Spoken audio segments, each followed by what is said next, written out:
जब हनुमान जी सीता जी से मिलके वापस भगवान राम के पास आवतन है, सीता जी हनुमान जी के द्वारा भगवान राम के संदेशा भेजाओ तली कहे के बा हरि जी के खोजे रोजे, हरि जी के खोजे रोजे भीजल नजरिया, कहिया हनुमान श्री राम से खबरिया, कहिया हनुमान श्री कहिया हनुमान श्री राम से खबरिया, कहिया हनुमान श्री हरि जी के खोजे रोजे, हरि जी के खोजे रोजे भीजला नजरिया, कहिया हनुमान श्री राम से खबरिया, कहिया हनुमान श्री कहिया हनुमान श्री राम से खबरिया, कहिया हनुमान श्री। और सीता जी कहतली हो कोमल करे जवाले भइले कठोर हो, भइले कठोर हो,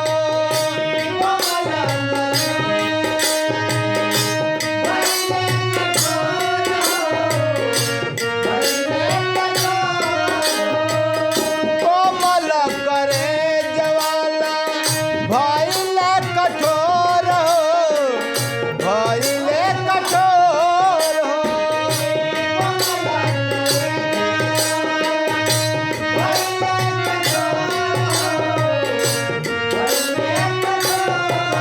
हो दिल से निकाल देले,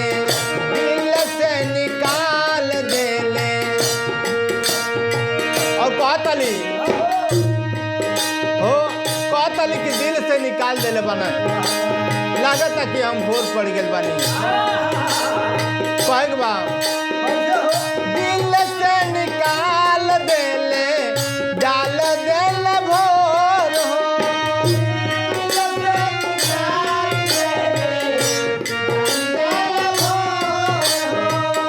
दिल से निकाल देले,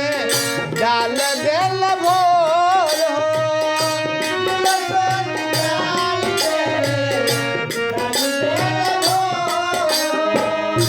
और कहतली हो उनके फिकिरिया में,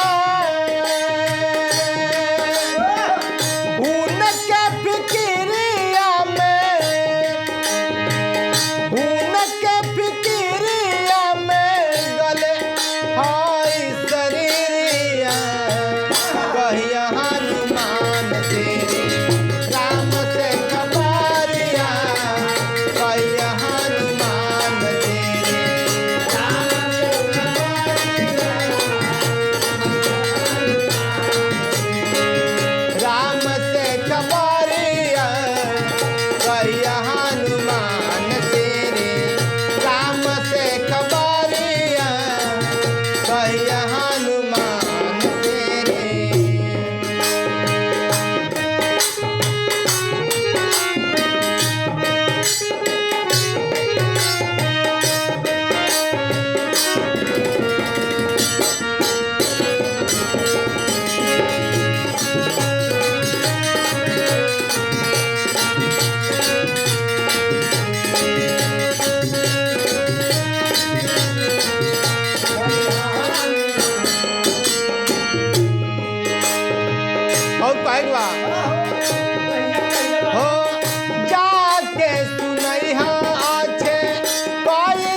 सुनैया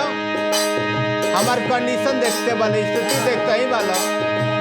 जाके भगवान से पूरा वृत्तांत बता दिया। हो